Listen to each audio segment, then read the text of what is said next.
플레이어 원이라고 스필버그가 2018년도에 발표한 영화예요. 당시에 이 영화는 그닥 임팩트가 없었습니다. 스필버그가 하는 거 외에는. 근데 최근에 들어서 오히려 임팩트가 세지고 있어요. 왜? 이게 진짜 될 것 같은 느낌이 드는 겁니다. 그래서 레드 플레이어 원에 이게 영상을 보여주면 재밌으실 텐데 현실적으로 뭐냐면 현실 세계에서는 굉장히 우리가 소위 얘기하는 그 빈민가의 좀 쭈그란 인생을 살고 있는 청년이 실제로는 메타버스 세계에서는 굉장히 스타로 발돋움하고 거기서는 굉장한 스타가 되는 거죠. 온라인에서 유튜브 지금 멈출 정도로 유명한 것 같아요. 아, 그래요? CCTV가. 그럼 안 하겠습니다. 아니, 다시 좀 연결됐습니다. 아, 됐어요? 죄송합니다. 지금 아, 네네. 실시간 올라오고 자, 네, 그랬습니다. 그래서 아무튼 뭐, 앞으로. 네, 아까 이렇게 합쳐집니다. 피지컬 월드와 디지털 월드가 합쳐지고 있습니다. 그리고 레디 플레이어 원에 보면은 굉장히 재밌는 영화인데 여기에서 보면은 실제로 주인공이 메타버스에선 굉장한 스타입니다. 스타고 여기서 보면 이제 코인도 따고 어떤 컴페티션에서 1등도 하고 뭐 이런 상황이 벌써나죠. 그래서 이 친구가 어떤 아이템도 구현을 하고 거기서 이제 이 영상을 안 보여드릴 거지만 시간상 그래서 메타버스 상에서 저 옷을 입겠어라고 딱 선택을 하면 배송을 집고 가는 거죠. 그럼 집에 가서 배송하면 입습니다. 그러면 그 입고 나서 또 강력한 메타버스를 이용하게 되는 것이죠. 근데 그 메타버스 이 친구가 실제로는 오프라인에서는 현실 세계에서 굉장히 속에서 루저인 인생을 살고 있는 거죠. 그럼 제가 이제 질문 던진 거죠. 이 친구는 어디가 리얼 라이프일 것인가? 라는 질문이 생긴 거죠. 사실은 이 친구는 사실은 메타버스에서 행복을 느끼고 있고 메타버스를 위해서 현실을 살고 있는 겁니다. 이런 세계가 곧 벌어지게 될 겁니다. 로블록스 얘기도 이거 다 아는 얘기라서 패스 좀 할게요. 그냥 짧게 소개하겠습니다. 로블록스는 아시지만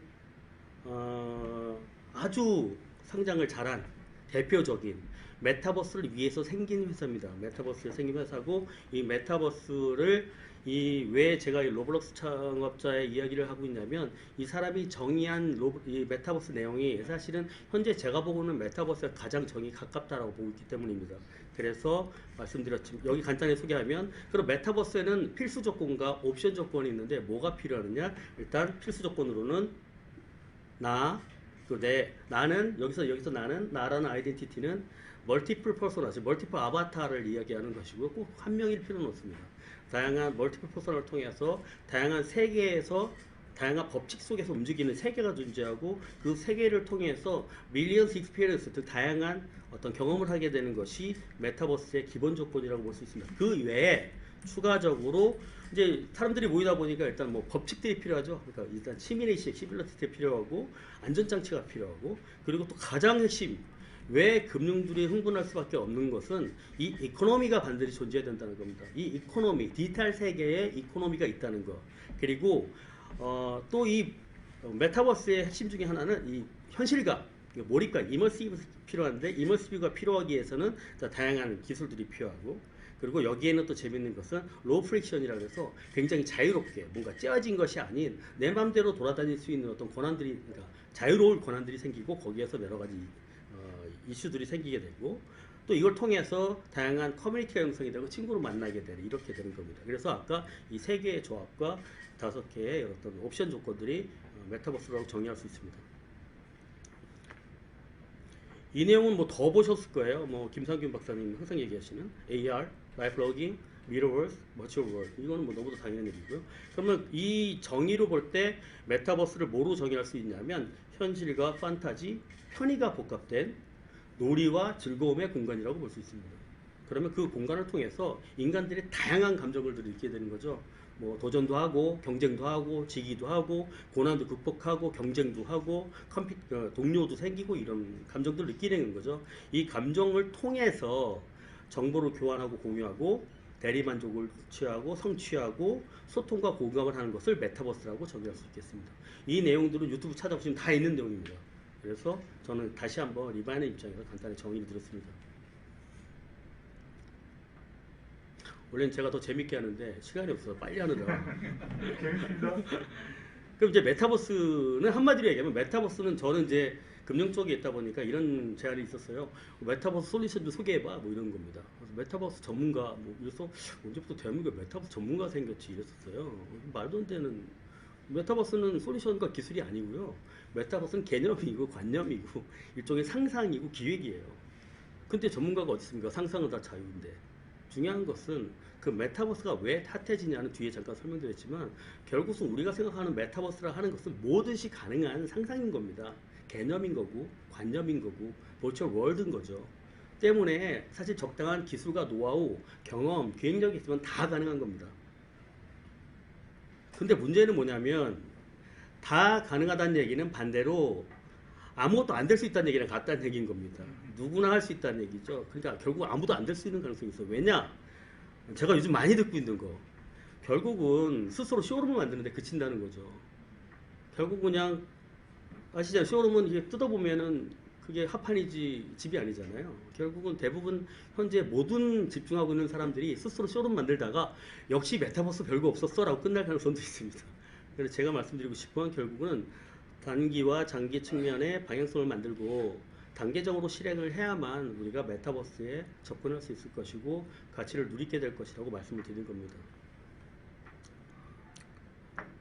메타버스 하도 얘기하니까 현실을 한번 짚어보겠습니다. 현실은 사실 이 메타버스가 핫한 건 사실이에요. 굉장히 핫합니다.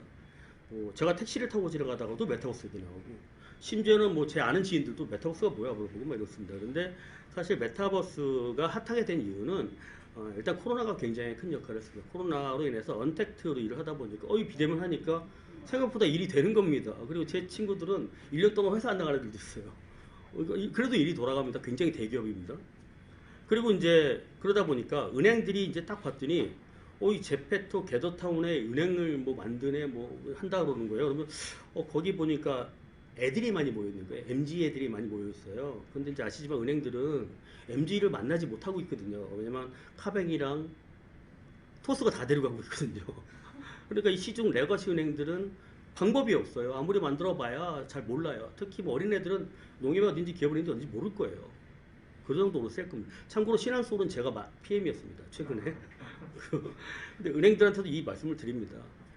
그러니까 은행들은 사실 MG 뉴 고객을 만나는 방법이 없어요. 아무리 해봐야 안 되거든요.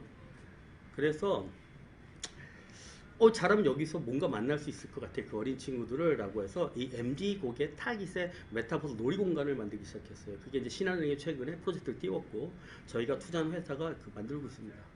비펀즈라고.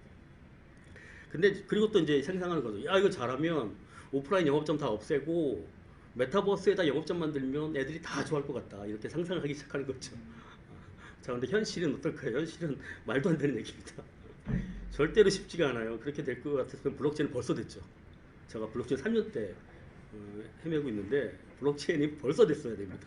탈중화가 다 됐어야 됩니다. 쉽지 않고요. 왜 쉽지 않냐면 일단 메타버스는 현재 이게 옛날에 모바일 앱 서비스를 약간 게임적 요소로 확대시킨 거냐 이런 논리와 아니다 독립적인 성장이 가능한 플랫폼이다 라는 게 대치되고 있어요. 둘 다 맞는 얘기입니다. 저는 후자를 밀고 있는 거고요. 전자도 충분히 맞는 얘기입니다. 전자일 수도 있습니다. 중요한 거 두 번째, 현재 은행법 하에서는 결코 메타버스에서 금융거래를 할 수 없어요. 금융거래를 해보신 분은 은행업계에서 일하신 분은 알겠지만 문구 하나 제대로 받기 쉽지 않습니다. 저는 비밀번호 프로세서 하나 바꾸는데 몇 개월 걸렸어요. 말도 안 되는 얘기예요. 때문에 쉽지 않다. 세 번째, 혹시 169 그랜저 타고 오신 분 169 그리고 중요한 건 뭐냐면 이 게임 기반이라는 것이 이 메타버스가 게임 기반이잖아요. 플랫폼이잖아요. 이 게임 기반이 사실은 금융이 SI로 접근하기 굉장히 어려운 분야입니다. 왜냐하면 게임 분야 아이들은 일단은 기본적으로 사업자가 많지도 않고 그 게임하는 친구들이 여기 와서 금융권 만들겠어요 라고 하는 사람은 없습니다. 대한민국에. 그러다 보니까 사업자 선정도 어렵고 구축비용도 굉장히 높은 거죠. 때문에 이는 동상이몽이 될 가능성이 높습니다. 결국 그래서 현재 은행 사이드에서 할 수 있는 일들은 제페토에다가 좀 만들어보고 게더타운에 좀 만들어보고 거기서 모여서 수다 좀 떠는 정도 딱 요 정도의 수준인 거고 뭐 신한은행 뭐 등등은 실제로 플랫폼을 만들고 있는 상황인 거죠. 그래서 사실 저희도 이제 고민했습니다. 그러다가 이제 저희 이제 핑거가 사실은 이제 뭐 NH, 뭐 신한솔 뭐 등등 애플리케이션을 다 만들고 있는 운영하고 있는 업체거든요 현재. 고민을 했죠. 이제 핑거 대표님이랑 저랑 야 그러지 말고 우리가 만들자. 이럴 거면 왜냐하면 은행들이 어떤 의사결정을 해서 하기에는 너무도 오래 걸릴 것이다. 우리가 먼저 만들고 우리가 은행들이랑 굉장히 릴레이션이 있으니까 먼저 만들고 그들을 모시자라고 작전을 짠 거죠. 그래서 제가 아시겠지만 게임 분야에 있었기 때문에 메타버스 스타트업인 모모 회사 두 군데를 투자를 했고요. 그리고 저희가 이제 마이크로 체인이 블록체인 쪽이랑 현재 27만 회원을 운영하고 있는 굿모닝이라는 서비스를 하고 있습니다. 그 서비스를 합쳐서 저희가 한번 만들어보자고 했고 가장 핵심적인 건 뭐냐면 은행이 필요로 하는 MZ 고객을 타깃으로 재미 요소와 활동에 따른 실익을 주는 플랫폼을 만들자 메타버스에 이렇게 결정을 한 거죠. 그리고 또 핵심입니다. 저희가 이 일을 하려고 하다 보니까 어쨌든 파트너들이 필요하잖아요. 근데 은행을 끼워드리려면 은행이 항상 익숙한 것은 SI 방식의 입찰 방식이에요. 근데 입찰과 SI 방식으로 도저히 이 프로젝트를 할 수가 없습니다. 구조상. 왜냐면 그래서 저희가 아이디어를 낸 것은 프로야구 좋아하시는지 모르지만 키움 히어로즈라고 있습니다. 히어로즈는 주인이 맨날 바뀌어요. 라미네이트가 바뀌거든요. 저희가 그 방식을 도입해서 소위 얘기해서 스폰서십 계약으로 진행을 해보자라고 해서 플랫폼을 구축을 했고 이미 진행을 하고 있습니다. 그렇게 되면 은행들은 초기에 대한 리스크를 좀 줄일 수 있고 일종의 타임 리미트에 대한 어떤 익스클루시브를 가지면서도 약간의 서비스를 운영할 수 있는 방식으로 할 수 있지 않겠느냐고 이제 진행을 하고 있습니다.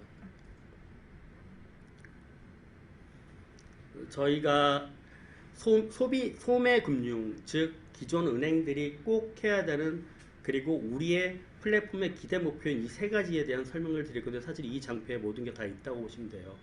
1번, 은행이 왜 메타버스를 해야 되나요?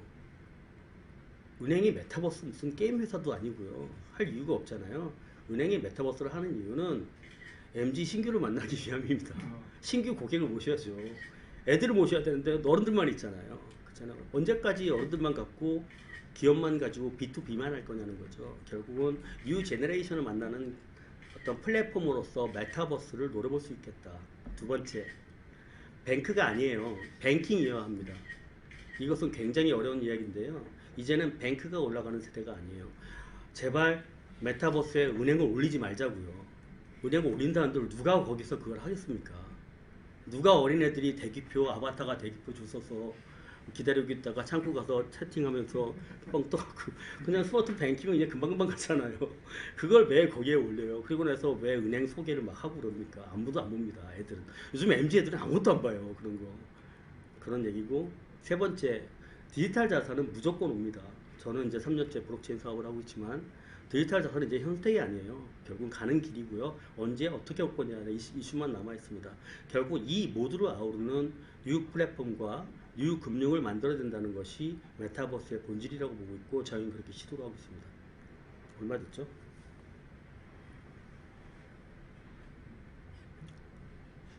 30분 안 됐어요. 30분 안 됐죠? 이제 계속 안 되고. 원래 1시간 반짜리인데 저희가 그래서 플랫폼을 만들기 시작했습니다. 그 서비스는 독도버스입니다. 여러분들이 잘 아시는 독도입니다. 독도버스고요. 이거 엠버거 지키기로 했는데 모 은행이 NH로 시작하는 은행이 신문에 냈어요. 오늘도 만나러 가야 되는데요. 예, 저희가 독도버스를 만들고 있습니다. 이미 시작을 했고요. 왜 이런 메타버스를 만들고 있는지 어떻게 활성화할 것인지를 설명해 드릴게요. 이게 굉장히 중요한 포인트죠. 많이 만들어도 비싸게 주고 만들어도 뭐합니까? 안 오는데 MZ 애들은 안 가거든요. 거기 아시지만 소위 그 꼰대 플랫폼은 들어가지 않습니다. 요즘 애들은. 그게 굉장히 중요한 포인트입니다. 메타버스를 논하기 전에 메타버스의 핵심 유저가 될 MZ를 알아야 되는 게 핵심입니다. 왜냐하면 이들을 모르는데 손님이 어떤지 모르는데 나 혼자 갈비탕을 만들어 놓는들 뭐 어떻게 되겠습니까? 애들 안 먹는데 그래 놓고서 이렇게 맛있는 걸 왜 안 먹어? 라고 화를 낼 거잖아요. 그게 아닙니다. MZ를 알아야 MZ를 놀게 하죠. 오게 하죠. 결국 핵심은 MZ예요. MZ는 뭐냐? 제가 정의한 건 딱 하나입니다. MZ는 무조건 재밌어야 된다. Joy of life. 인생은 즐겁게 살기 위해서 하고 있어요. 이 굉장히 논리들이 많아요. 얘기만 해도 한 시간 할 수 있는데. 그럼 뭐가 제일 재밌느냐 MZ한테? 기승전 체리피킹. 이거 사실 굉장히 핵심 비밀을 드리는데 오늘 2부 여기까지만 공유해 드리는데요. 사실 체리피킹은 예전에는 게이밍할 때 어비저들이 하는 행동들을 체리피킹이라고 해서 폄하했었습니다. 근데 최근에 젊은 친구들은 이 체리피킹이 하나의 경제 방식이에요. 그 대표적인 게 이걸 이용한 플랫폼이 바로 토스입니다. 토스가 이렇게 시작했어요. 토스가 어마어마하게 컸다는 것은 이쪽 현장 업계에서 일하는 애들은 다 알아요. 특히 게임 분야에서 토스는 어마어마하게 컸습니다. 게임 결제에 토스가 생각하는 비중이 엄청 높아졌어요. 아마 상상도 못하실 거예요. 이건 나중에 또 자리가 되면 설명을 드릴게요. 결국은 뭐냐? 애들은 딱 이거예요. 공짜로 놀아. 근데 돈도 벌어. 저희가 버리는 게 바로 그거예요. 근데 그 노는 와중에 금융주식도 생기고 체험도 되네. 이렇게 되는 게 저희 작전입니다. MG 특징, 워낙 뭐 MG에 대한 논리가 많은데 여기서 MG 특징 중에 재밌게 봐야 될 부분이 하나 있습니다. 바로 부캐 만들기와 사이드 프로젝트라는 겁니다. 유재석을 유야호라고 부르잖아요. 유재석이라고 부르지 않아요. 근데 자기들끼리 그거 놀아요. 나는 유재석을 모른다. 이러기도 하고 있고 뭐든지 다 그렇게 놀고 있어요. 이 놀이를 이해하지 못하면 MG를 이해하지 못하고 그것을 이해하지 못하면 메타버스를 이해할 수 없어요. 그게 굉장히 중요한 겁니다. 이 장표가 너무 중요한데 짧게 가면 결국은 뭐냐면 이들의 관심을 끌어야 하고 이들의 관심은 소위 얘기해서 인텐트, 진정한 관심, 이 진정한 관심을 끌어내서 인터랙티브하게 콘텐츠를 운영하지 않으면 절대로 얘들이 움직이지 않아요. 그리고 얘들이 어떤 만족을 했을 때 어떤 생각이 어떤 현상이 발생하느냐 자발적으로 공유를 하기 시작해요. 얘들은 굉장히 파워풀한 마케터들입니다 스스로. 그리고 이 사람들이 어떻게 자라서 결국은 커뮤니티와 팬덤을 형성하게 되는 거죠. 이 단계가 가지 않으면 대한민국의 모든 금융 메타버스는 다 실패할 겁니다. 결국은 왜냐하면 게임에서도 할 거고 간접 서비스도 다 할 거기 때문에요. 이 부분을 결국은 해야 된다. 그리고 이 인텐트 기반의 인터랙티브 컨텐츠가 되기 위해서는 아까 제가 초반에 SI는 안 된다고 말씀드렸잖아요. 왜냐하면 SI는 시작을 할 때 모든 요건 정의를 하고 만들어야 돼요. 그래서 달성률을 체크하는 게 SI인데 이 반응을 리액션을 예측할 수가 없어요. 그리고 은행에 계신 분들이 어떻게 MG 예측을 해요? 아들 딸내미 예측이 안 되시잖아요. 똑같아요. 어떻게 될지 모르거든요. 결국은 뭐냐면 서비스를 만들어서 끊임없이 애자일로 해야 이 인터랙티브한 컨텐츠가 돼야 소통이 돼야만 가능하다는 것이죠. 이것이 기저에 깔려야만 메타버스는 성공할 수 있습니다. 거기 회의실 만들어봐야 아무도 들어오지 않아요. 강의실 만들어봐야 거기 왜 들어갑니까? 재미없는데. 결국 핵심이 그거라는 거죠.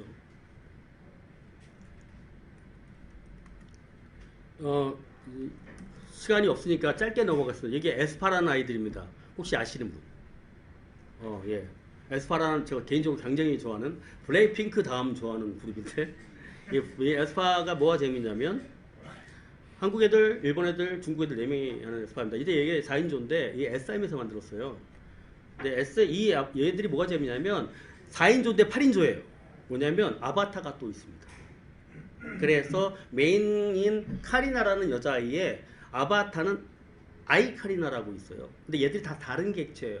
그래서 어떻게 되느냐, 이 팬들은 이수만이 만든 서비스예요. 애니메이션을 접합한 캐릭터인데 핵심이 뭐냐면 현실도 잡고 가상도 잡는 겁니다. 그리고 둘 다 다른 객체예요. 둘끼리 커뮤니케이션하고 중간에 유저가 낑깁니다. 그러면서 이 친구들을 가상에서도 잡고 현실에서 잡는 겁니다. 이 어마어마한 프로젝트를 성공히 했고 이 에스파가 작년에 블랙핑크를 이기고 굉장히 효과를 얻기 시작했어요. 결국은 이스만이 뭐라고 했느냐, 현실과 가상을 넘나드는 혁신적 개념의 그룹을 만들어 보고 싶었다라는 것이 먹혀버린 것이죠. 이게 바로 메타버스, 그리고 메타버스 이전에 아바타, 멀티퍼소널을 이해하지 못하면 안 된다는 거랑 똑같다는 얘기입니다. 아이들은 내가 모르는 가상, AI가 주는 메시지에 응답을 하고 울어요. 돈을 주고요. 선물을 합니다. 말이나 됩니까? 결국은 가짜인데 그렇게 하고 있는 세상이 왔다는 거예요. 그걸 이해할 수 있어야 된다는 것이죠.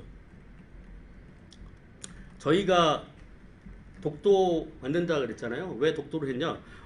일단은 게임을, 여기 지금 게임 안 해보실 것 같은데 게임을 가면요, 이 섬 이런 게 굉장히 유리합니다. 그쵸? 딱 보면 지킨다 이런 얘기 굉장히 있어요. 적들이 침투하는데 난 지킬 거야. 딱 독도는 섬이기 때문에 게임적 요소가 좋습니다. 그리고 두 번째, 이 독도가 이 애국심도 있고 이게 뭔가 MG가 또 애국적이에요. 또 이런 것도 굉장히 싫어합니다. 자기 또 일본에 지면 또 싫어하고 이런 게 있어요. 그래서 요걸 잘 이용하면 이 MG도 잡고 두 번째 전 국민의 사랑도 받을 수 있겠구나라는 독도의 아이템을 이렇게 잡게 된 것이죠. 그래서 저희가 독도에 이렇게 이제 마인크래프트를 좀 샘플링한 건데 이렇게 이제 지는 겁니다. 저게 이제 독도가 두 개로 나눠져 있잖아요. 저쪽 섬에서 깃발을 바라보고 있는 거죠. 이 아이들이 이게 접니다. 예를 들어서 그리고 독도에는 이제 제 집이 있어요.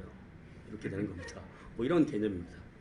너무 많은 내용이 있는데 사실 대비가 있어서 조금만 소개시켜드리겠습니다. 가렸어요. 한마디로 얘기하면 독도를 돌아다니면서 다양한 퀘스트를 수행하는 겁니다. 퀘스트를 수행하다 보면은 다양한 그 보상을 얻게 돼요. 이 보상을 얻게 되면 그 보상은 제 개인적인 금고 같은 캐비넷에 보관이 됩니다. 그 캐비넷에 이 퀘스트를 수행하는 거예요. 퀘스트는 뭐냐면 혹시 그 NPC라고 아시겠지만 그쪽에 그 돌아다니는 캐릭터예요. 걔를 잡으면 퀘스트를 주는 거예요. 너 퀴즈 풀어볼래? 그럼 퀴즈 풀고 때려잡았는데 괴물이면 싸워야 돼요. 뭐 이런 겁니다. 그리고 뭐 했는데 광고를 보라. 광고를 보면 포인트를 줘요. 포인트가 쌓여요. 그 포인트를 쌓인 것을 캐비넷에 보관하고 있다가 그 캐비넷을 D5와 C5로 연결하는 개념입니다. 일단은. 그래서 이 캐비넷이 뭐냐? 이게 저희의 핵심인데 이게 핑거와 마이크로 체인이 하려고 하는 핵심 요소입니다. 새로운 뱅킹이라고 볼 수 있는데요. 즉 캐비넷이란 현금성 자산과 디지털 자산, 포인트, 독도 캐시 그리고 게임 아이템을 보관하는 소위 해서 아셋 인벤토리입니다. 이 아셋 인벤토리를 정하겠다는 거예요. 이 인벤토리는 사실은 제가 보는 확장 월렛의 개념이에요. 확장 월렛의 개념이고 제가 보고 있는 새로운 금융의 트랜잭션을 잡을 수 있는 키팩트가 될 수 있다. 저는 인도네시아에서 굿모닝이라는 서비스를 아까 해왔다 그랬잖아요. 인도네시아 가면 통장 없이 거래하는 애들 상당히 많습니다. 국민의 60%가 통장이 없어요. 근데 할 거 다 합니다. 앱으로. 월렛으로 거래를 다 해요. 걔들은 뱅킹이 그 개념이에요. 그래서 저는 그렇게 보고 있고요. 그리고 이제 이 메타버스에서 생산되는 모든 디지털 자산은 NFT로 저장이 되고 소유 개념 그리고 그 소유권 기반의 거래가 진행이 되는 것이죠. 이것들을 저희는 캐비넷에 담으려고 하는 것이고요. 이 캐비넷의 자산을 소위 얘기하는 아까 얘기했던 많이 나왔던 스테이킹이라든지 디파이에 연결하게 되면 그 꼬마 아이들이 소위 얘기해서 스테이킹을 하게 되고 디파이를 하게 되는 개념이 옳게 될 거예요. 자제분 중에 동물의 숲이라는 걸 알고 계시는 분이 있다면 물어보세요. 동물의 숲에 가면요 아이들이 대출을 받아요. 원리금을 갚고요. 안 그러면 쓰레기를 주워야 돼요. 얘들이 안 그러면 집이 엄마 오늘 통나무 집이 뺏기게 생겼다는 거예요. 그럼 가서 쓰레기를 주워 다녀야 돼요. 엄마 시험국 때 못했다면 그럼 아버지 신용카드를 건드립니다. 정말 그렇게 돼요. 동물의 숲에 가면 아이들한테 금융을 가르치고 있어요. 그게 바로 메타버스의 원조라고 보시면 됩니다. 저희가 보고 있는 게 바로 그런 겁니다. 더 많은 내용이 있고 재밌는 내용들이 있는데 뭐 말씀처럼 이미 저희는 이제 러닝하고 있는 입장이라 너무 많이 어들을 드릴 수 없고요. 제가 오늘 마지막에 드릴 수 있는 내용은 굉장히 큰 코끼리를 냉장고에 통째로 못 넣습니다. 갈아넣든지 잘라넣든지 해야죠. 그렇죠? 근데 지금 금융은 그 거대한 레거시를 메타버스에 꾸겨넣다 그러면 말이 안 되는 거예요. 그게 뭐 어떻게 말이 되겠습니까? 그 뭐 거대한 공룡이 코끼리가 들어갈 만한 거대한 냉장고를 만들면 됐겠죠. 근데 그렇게 하려면 리소스가 얼마나 많이 들어가겠죠. 운영비가 얼마나, 그 ROI가 어떻게 나오겠어요. 결국은 냉장고에 코끼리를 넣을 수 있는 방법을 찾아내야 되는 거죠. 아까 말씀드렸지만 뱅킹이라든지 여러 가지의 디지털 트랜스포메이션을 이용한다든지 여러 가지 습성을 이용한다든지 이런 식으로 갈아넣어야 된다는 거죠. 그게 이 메타버스의 핵심이 될 수 있습니다. 저희가 이제 어떻게 꾸겨놓을까가 중요한 게 아니라 그들이나 누구냐 그 뉴 고객인 MG를 미트할 수 있는 메타버스에서 어떻게 녹여낼 수 있을까가 우리 소매 금융이 해야 되는 역할이라는 것이죠. 그 역할은 여러분들이 생각하시는데 지금 메타버스가 핫하다라고 하고 있지만 사실은 저희 같이 이미 시작한 업체들도 있어요. 근데 우리가 되느냐 안 되느냐 모르겠습니다. 하지만 먼저 시작하고 있다. 그리고 결과를 같이 공유해 드릴 것이고 관심이 있으신 분들은 저한테 연락을 주시면 제가 따로 또 설명하는 자리라든지 여기서 없는 한 1시간 정도 분량이 있는데 그것을 소개할 수 있는 자리를 만들도록 하겠습니다. 여기까지 마이클 체인의 남윤호 대표였습니다. 감사합니다.